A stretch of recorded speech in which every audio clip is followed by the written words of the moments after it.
All right, welcome everyone to the last installation of the Spotlight Series trainings. This one, and it will probably be about an hour, is all about contract management. So we're going to cover ground and focus on the how, what, and what's required, all those good things. So let me go ahead and share my screen, and let's get this PowerPoint going here. All right, so you should be seeing the slide deck, and as you know, I will include the slide deck in the procurement tools folder, so you can always access those, and they are PDFs which allow you to toggle on and off the speaker notes. So I don't always include everything I talk about in the slide. Obviously, that would make you feel a little crazy. But anyway, let's go ahead and get rolling. So managing the contract, we are here. And as always, I am Carrie Warnick. I am the program coordinator for Multi-Region Purchasing Cooperative. As you know, my trainings are for everyone, but specifically multi-region co-op members and other districts. All right. What will this next hour bring to us? Well, we're going to talk about creating your procedures around contract management. We're going to look at some bid language that you will need to include. We're going to talk about what and how to manage a contract. And then what about awarded contracts through co-ops? So those are our objectives for today. Now, what does it mean to manage a contract? Well, technically, contract management is the process of managing contracts, deliverables, deadlines, contract terms and conditions, while ensuring customer satisfaction. An effective contract management will, and this is right out of the TDA ARM, section 16A, ensure that the use of nonprofit school food service account funds is compliant with federal, state, and local regulations and guidance. Ensure that all specifications, technical requirements, and terms and conditions of the contract are executed correctly. Sorry, I was moving something out of the way there. And then, of course, ensure that you do not cover the cost of duplicative services. Now, what does that mean? So, for example, if you are a school that is participating in, say, commodity processing, and this has happened in the past, not with MRPC, but it has happened in the past with other co-ops. If the co-op has a vendor participation fee and they are charging processors a fee, we all know that any vendor that is having to pay some type of a vendor participation fee is going to build that fee into the cost of the product, the price that they bid. That's called an indirect fee. Now, if you are a school that's receiving your processed commodities through a distributor, and if the co-op also has a fee placed on the distributor, they're building a fee into the cost of that product to deliver it to your school. So what's happening in that scenario is that the processor adds that small vendor fee to the cost of the product. It gets delivered to your distributor. Then when they sell it to you, that price includes the cost of the product, but it includes that fee that the distributor has to pay. So technically, the product received two occasions or occurrences where that vendor participation fee was applied to the price. That is considered duplicative services, and you would be paying the fee twice. That is unallowable. That has gotten some or one co-op into trouble in the state. So just to be, aware that one aspect of your contract management is really, if you're utilizing a co-op for commodity processing and for their distributor bid, make sure that co-op isn't charging a fee to the processors. They should not be charging a fee to the processors. All right. Now, something else, where did my little heading go? Something else that effective contract management is also going to include is written procedures and policies. So Hang on, I'm going to switch to another slide here on my other screen. I don't want to forget anything here. Technically, you want to be organized around what are the steps you're taking or the procedures you're following to effectively manage all your awarded vendors. You're going to outline that in your procurement procedures manual.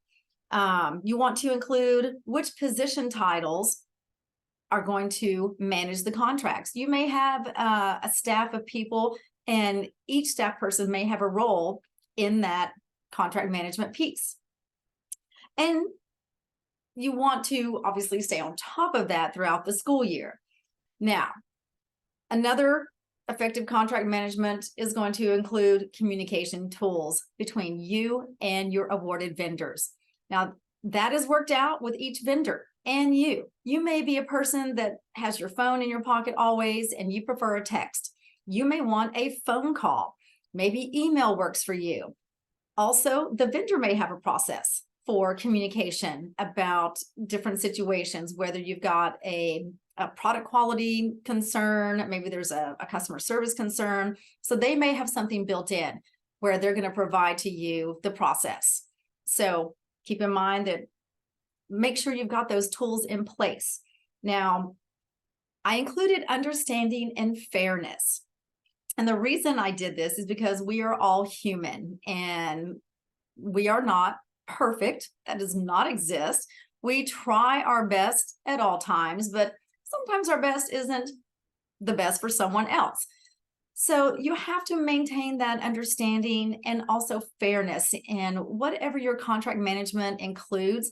You want to create a system that is fair and not so harsh that no vendor could really step up to your expectations and your rules. So, and I say that because with MRPC, I've created a 3-strike rule with occurrences, issues that crop up, where if the vendor has had an issue, whether it's product quality or customer service, they're going to get a warning. Basically, they need to resolve it. If it happens again, obviously, it's going to be a second warning. It's a little more serious. They need to resolve it. If we have a third occurrence, that allows my members to request a termination of contract.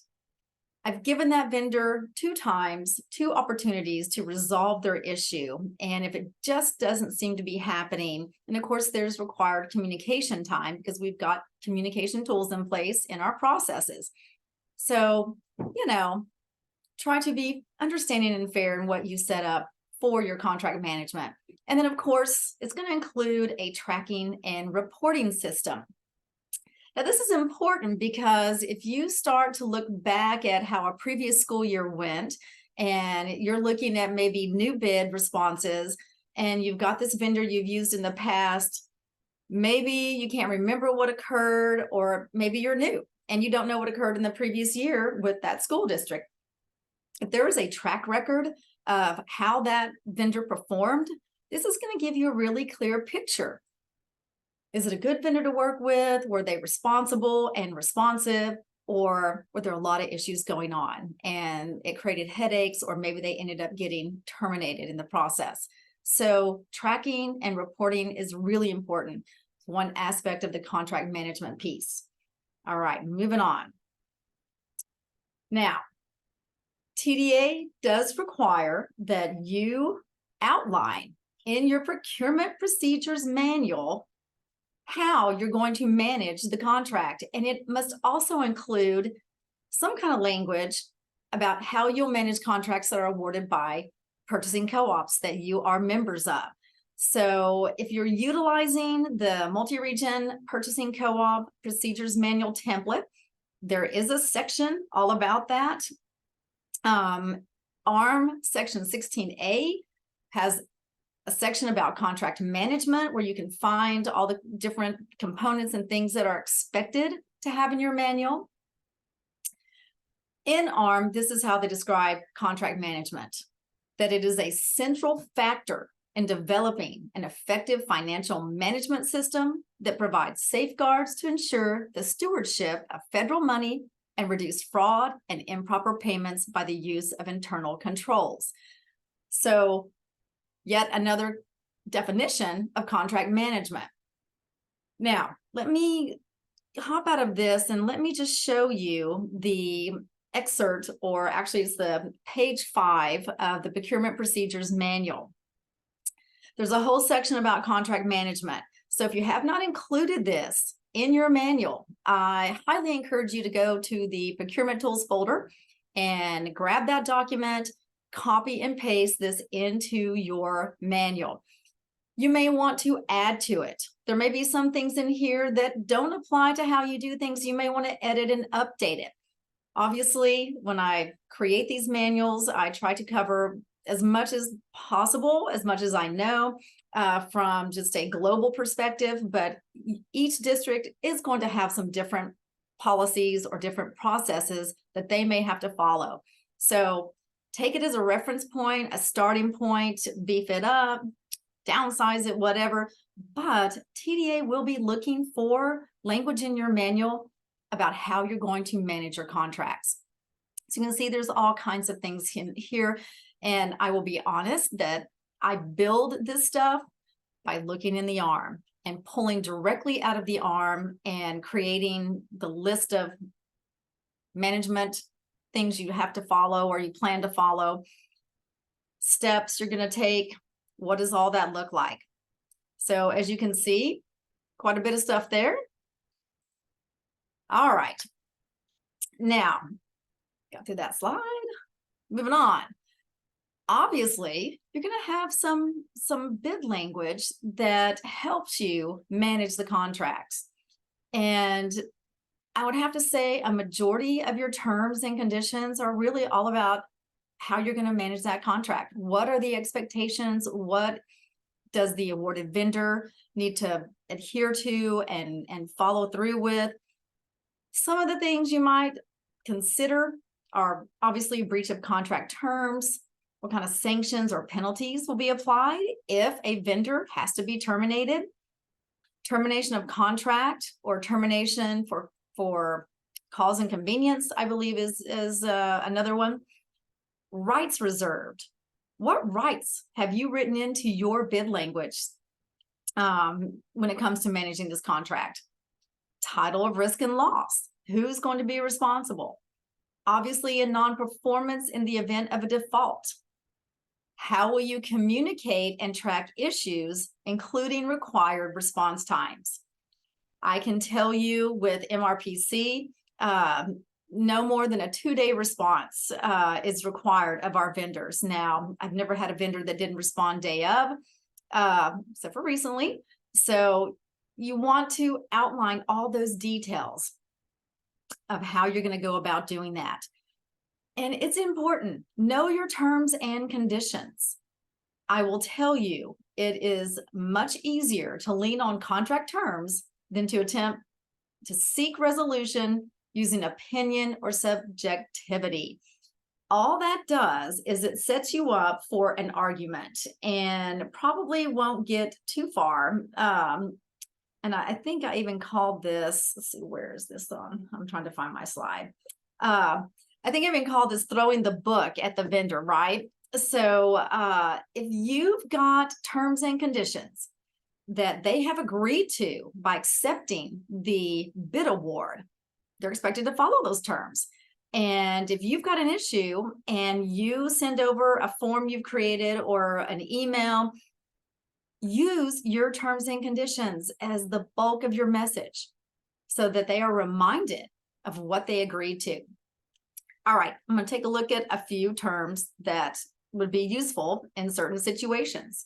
Talk about deliveries in a minute, but I kind of took that list that's in the procurement tools folder and I kind of highlighted a few things that are fairly important when we're talking about managing the contract. Obviously, breach of contract. What's going to happen if a vendor has a breach of contract? You're going to lay it out. Are you going to take possession of all the products? How do they handle that if there are any fees due or anything that's going to be becoming due because of a delivery? You've got the right to cancel an awarded contract. You want to use strong language like that. Now you want to lay out what might create a cancellation or a disqualification. Inspection and acceptance on delivered goods. Obviously, you have the right to reject products that are not meeting your standards as the vendor promised in their bid response, the quality, or even the products they promised. I think I may have highlighted subs and shortages in this. You want to address that as well. What happens if the vendor shorts you products that were ordered? What must they follow through? Must they hotshot it to you? And within what time period, day of, next day? What happens if you have to go out and purchase products from a local grocery store?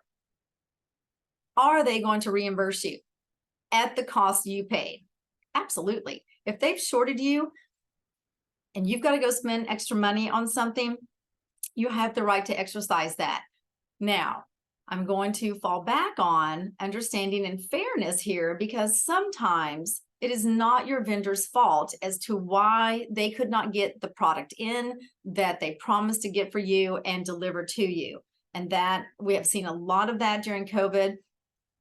COVID created a whole new thing around what can we get, what can we not get, whose fault is it?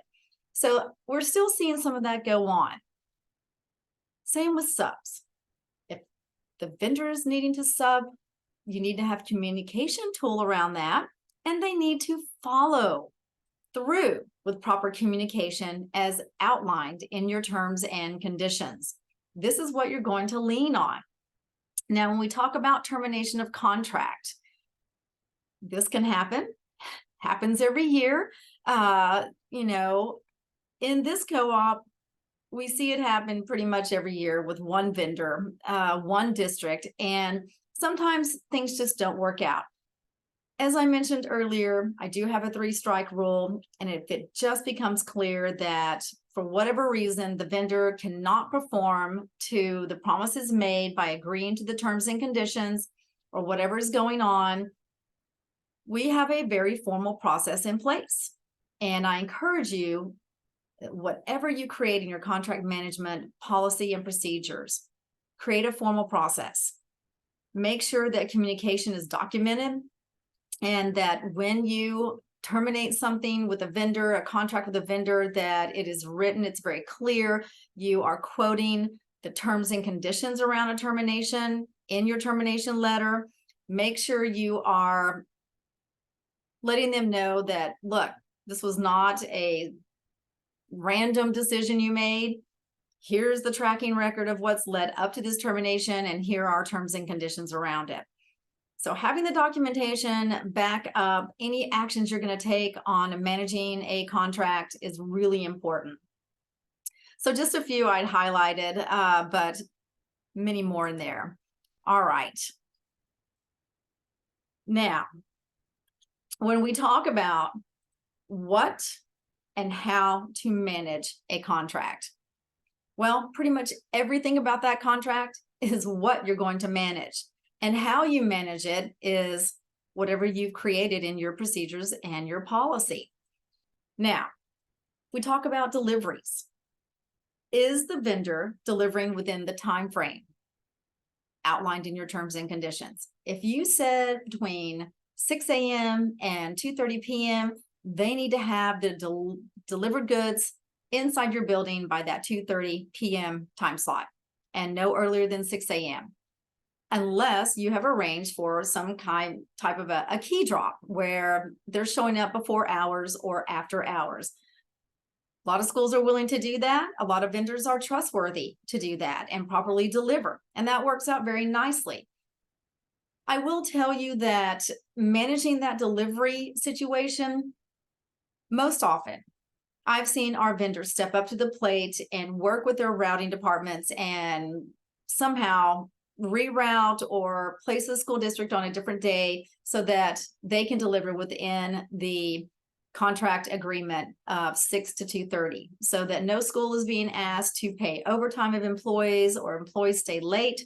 Or even recently, we had a situation where the delivery driver was showing up right in the middle of lunch And the director was having to pull staff off of the serving line to go and help, bring in the delivery, load into the refrigerator, whatever that looked like. So hold them to those terms on deliveries. Talked about substitutes. The biggest success here is that the vendors must contact you if they're going to sub an ordered item, and you must approve the sub. And I will tell you that most often, especially with the big distributors, if they know your menu and you've ordered, say, chicken patties that week, they know you're serving some kind of a breaded chicken sandwich, and you've processed some commodities with one of the chicken processors. If they don't have that product in that you ordered, they're looking for another breaded chicken patty. They know this is on your menu, and it may not be with the right processor. So part of it is training your salespeople on, hey, we're going to flip and we're not going to do a chicken sandwich. Instead, we're going to do chicken fingers. We still want the same processor because we need to use our banked pounds. But the same goes even if you don't have pounds and maybe you prefer a brand of product, and there are options where you could switch and not serve that sandwich or those whatever it is and switch to a different product, but it's still within the same brand. So make sure you open up that communication line with your salesperson and they understand what you're willing to accept and not accept, so they don't spend a lot of time trying to find you a breaded chicken patty when you're willing to do chicken nuggets because you want to stick with that processor. So it saves both of you from frustration, I guess I should say. Invoices. You want to outline in your bid language what information needs to be on the invoice. If the vendor has agreed to supply that, they didn't deviate from your contract in their bid response, letting you know, hey, we don't include this on the invoice, and you accepted that, then hold them to the fire on what should be on the invoices. It needs to be clear. You are being reviewed by an auditor. They're going to pull your invoices. Things need to match up. Pricing or discounts or credits or rebates. All of that needs to be clear on your invoice. Quantities. You had estimated quantities in your bid. The vendor responded because they're saying, yes, we can get these products in and get them delivered to you. Now, at the time of the bid response, if the quantities were too low, sometimes, and the vendor should, do a no bid. If the quantities are too low for them to bring in, they should not bid the item. Just to be aware. Now, if you've got proper quantities and they're constantly not able to deliver the goods to you, you need to find out why. Is something going on with the manufacturer? What's going on at the vendor if it's a distributor? So that might require research. But also, this is a contract management issue. Location. This is one of my favorites because I have a really good story about location. So I had a school one year at the end of the school year that said, hey, can I get fresh bread next school year? And I was surprised because she was on the list as participating on the fresh bread bid with Multi-Region Co-op. And I said, well, what do you mean? Aren't you getting fresh bread this year? She said, well, yes, but the delivery driver won't drive down the road and deliver to our campus.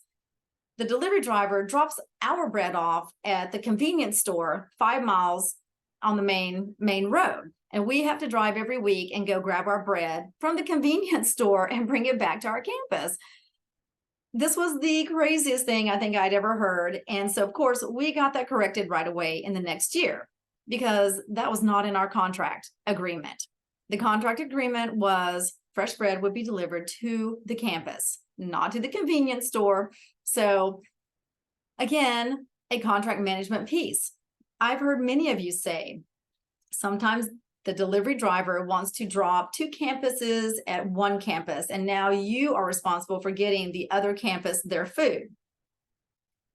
If that is not how you set up your terms and conditions and laid out your scope of bid, do not accept that type of customer service behavior. That is not adhering to the terms of your awarded contract. Response time. Obviously, this is key. You want to get quick responses, especially if there's an issue. I would have to tell you that out of all of our awarded vendors, milk is the biggest when it comes to response time. You have to serve milk. If they're not getting you the milk on time and they're not hot shotting that to you, or you need more for the next day, they're not responding quick enough, then that is a serious issue. Now, it can occur with other bids, but milk just sticks out in my mind. But you want to have that outlined in your bid language. What is the term around response time? And they need to stick with it. All right. When I talk about a formal process being in place for contract management, this is going to help you stay on track. It's going to help you stay organized. And I find that consistency in the details communicated to a vendor is key. It helps for clarity. It shows that it's of serious nature. You're sending them either a form that has been filled out that explains everything that's happened, the date, the brand, whatever that might look like. Also, set yourself up on some type of system that is like a tracking spreadsheet or whatever that looks like to you, a special folder where you're hanging on to any kind of complaints. That's maybe where you house these forms that are filled out and sent to a vendor. It often helps also if maybe you've got your salesperson or your driver's contact, but also they're not the ones that probably responded to the bid. So who's the contact person in the bid documentation, in the response documents? And maybe that's someone who is the bid coordinator or the manager of the awarded contract at the company level. It's always good to have the right contact. And I say this because when things crop up with a driver or salesperson, and I'm not saying all drivers or all salespersons, but it can happen. If that driver's doing something like the bread situation, the school didn't let me know they had an issue with bread delivery. The driver was getting away with not having to trek down 5 more miles and make a second drop. He was cutting his day a little bit shorter by dropping all that bread for the school and the convenience store at the convenience store. He was in charge. But once it was brought to my attention and I contacted a higher up in the company, he was no longer in charge, and that stopped immediately. So know who your contacts are so that you can get on top of issues, because trust that that driver was not going back and telling his boss, oh yeah, I'm not delivering to the campus. I get to deliver to the convenience store. He's not admitting to that. Of course not, because that was not the contract agreement. So make sure you've got the right contacts. Now, I do want to show you, I don't have a tracking spreadsheet. We have a form that we use, and it is called a service/product comment form. Every complaint that comes my way, if you've had an issue that you brought to my attention, I probably sent you this form and said, hey, I need you to fill this out. We keep these in a special folder. They are titled by the name of the vendor where the infraction has occurred, the date, and the school district, so that at any point in time in the school year, I can go to that folder and look right away how many forms have been filled out on any single vendor.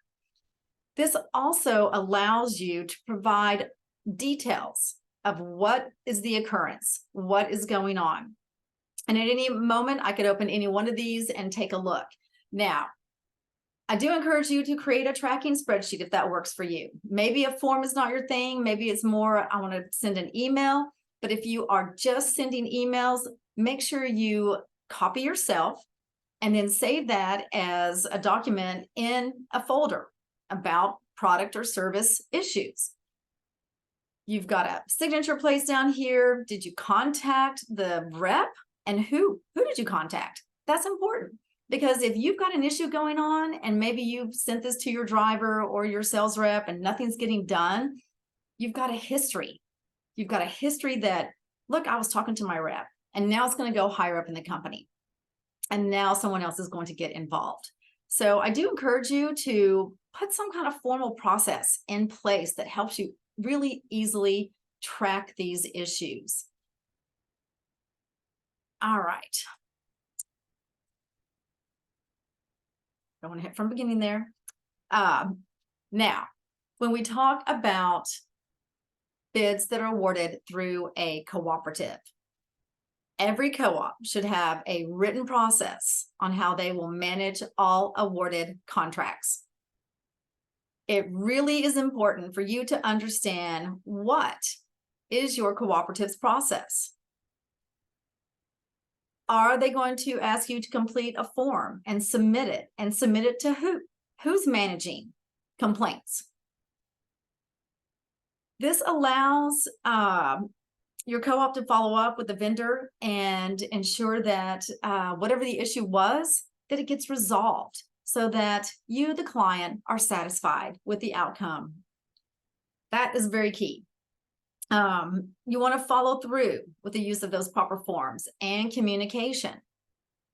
So if you're not telling your co-op that there is a problem or an issue going on, they're unaware and there's no way they can assist in getting it resolved. And that really is part of the cooperative's job. The co-op is the manager of the contracts. So it is their job to oversee that vendors are successfully adhering to the terms, their clients, the members are happy and satisfied with the service and the products they're getting. So please, if you're, having an issue, don't be afraid to reach out.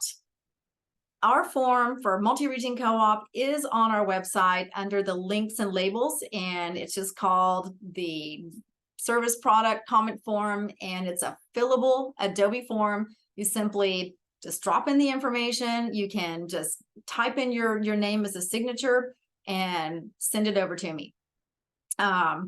Or if you're in another cooperative, make sure you understand their process and make sure they're following through. You should be copied on any communication between the co-op and the vendor, and that vendor should be, receiving your information so that they can get in touch with you to resolve the issue. Normally, it's all pretty good and on the up and up, but be informed. Be informed of what is your co-op's process. That is all I've got as far as a slide deck. Now, I think I've showed you guys everything that we have. It's kind of a short presentation, I know. So are there any questions out there? I'm going to go ahead and stop the share. I knew this wasn't going to be a long one because contract management is just that. It's overseeing the performance of the vendors and tracking any issues so that you don't get caught or a new director gets caught, maybe awarding a vendor that's just not a responsible vendor. And that you're, making sure that your good spent federal dollars are being managed in a proper way and handled to the terms. I've got Diane sitting next to me, so if anything's coming in the way of a question, or if you guys want to present a situation, let me know. I will say that, we don't like to see terminations. And when it happens, if you're not familiar with the MRPC process, I do require that vendor be given those 3 strikes. Then it's up to you how you want to proceed. And then if you decide you no longer want to utilize that vendor, we work hard to try to find an alternate vendor, someone who is already awarded and providing the same service. Now, at a district level, if you are caught in a situation where you had received bid responses, you evaluated, you awarded a vendor, maybe you had 2 other or at least 1 other vendor that was eligible for award, but just did not win the bid. If you've got to terminate that contract mid-term, you want to have that supporting language in your bid that you have the right to award the next eligible vendor that had originally responded to that solicitation. That is so important. If you don't have that supporting language, then you've got to start over, and that's not fun, having to start over and put out a brand new solicitation.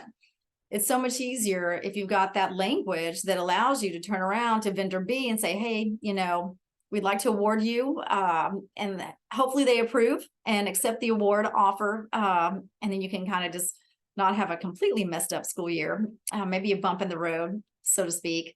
But I typically don't see when, with the co-op that we haven't been able to find another viable vendor. But